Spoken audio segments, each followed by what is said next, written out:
ሰላም ሰላም ቤተሰብ እንዴት ናችሁ? ዛሬ እንግዲህ ስለ present perfect tense እናያለን ማለት ነው። So this present perfect tense it shows an action that is completed in the past but its effect is present. ስለዚህ አክሽኑ ፓስት ላይ ኮምፕሊትድ ሆኖ ነገር ግን ኢፌክቱ ስቲል ናው የሚታይ ከሆነ it's present perfect tense ይባላል። በዚህ ስትራክቸር subject plus has or have plus verb ስሪ ነው። ስለዚህ if ሲንጉላር ከሆነ has እንጠቀማለን፣ ፕሉራል ከሆነ have እንጠቀማለን። so I have eaten my lunch እኔ ምሳዬን በልቻለሁ አይደለ? so እየበላች ነበር አይደለ? ስለዚህ ኢፌክቱ ስቲል ነው እየታየ ነው፣ ነገር ግን በልታ መጨረሷን ያሳያል ማለት ነው። አክሽን ዛት ሀፕንድ አት አን ስፔሲፋይድ ታይም ቢፎር ነው። ስለዚህ ከዚህ በፊት ምንድነው ስፔሲፋይድ የሆነ ታይም ላይ ወይም ደግሞ ስፔሲፊክ በሆነ ታይም ላይ ያልተፈጸመ አክሽን ከሆነ በፕሬዘንት ፐርፌክት ቴንስ እንገልጻለን ማለት ነው። አይ ሃቭ ቪዚት ለንደን እኔ ለንደንን ጎብኝቻለሁ አይደለ? ስለዚህ ለንደንን መቼ እንደጎበኘ ግን አይገልጽም።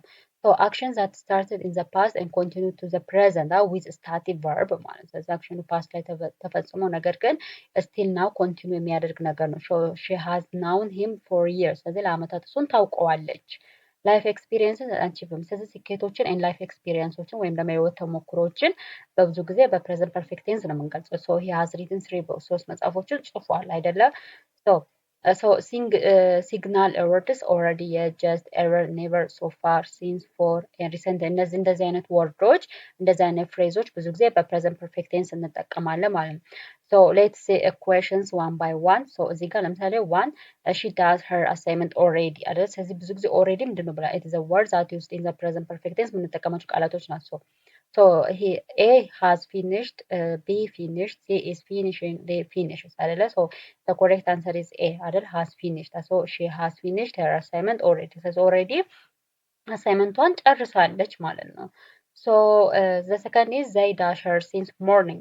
since አይ ለምሳሌ since አለ already እንደዚህ አይነት ወርዶች present perfect tense የምንጠቀማቸው so ለምሳሌ A have been, C were, B were, C are and D have አይደለ? so the answer is correct answer ማለት ነው A have been አይደል? they have been here since morning እዚህ በዚህ ጠዋት ዛሬ ጠዋት እዚህ ነበሩ አይደለ? so እዚህ ነበሩ።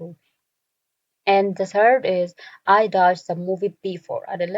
A saw, B have been, C seeing, D seen አይደለ? so the correct answer is B አይደለ? I have seen the movie before ከዚህ በፊት ሙቪውን አይቻሉ so already ሙቪውን ማየቷን የሚገልጸው ማለት ነው።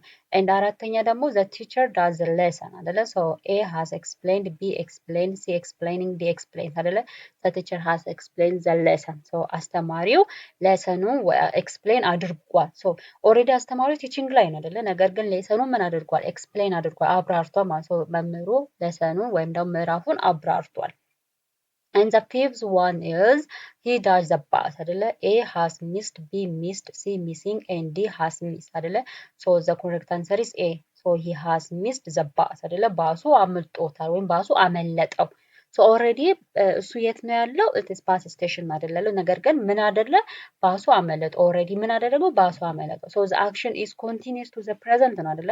ነገር ግን አክሽኑ ምን ሆነ? ፓስት ላይ ተፈጸመ ማለት ነው። ስለዚህ so this is all about today's lesson ይሄ ባጭሩ ወይም በቀላል ቋንቋ ስለ present perfect tense የተማርነው ነው።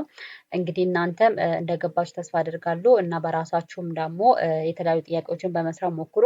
የከበዳችሁ ነገር ካለ ኮሜንት ላይ ጻፉልኝ እና ደግሞ ቤቱን ሰብስክራይብ አድርጉ። ሰብስክራይብ ላይክ እያደረጋችሁ አበረታቱኝ። አመሰግናለሁ። ለዛሬ እናያለን። በቀጣይ ደግሞ ስለ present perfect continuous tense እናያለን ማለት ነው። መልካም ቀን ባይ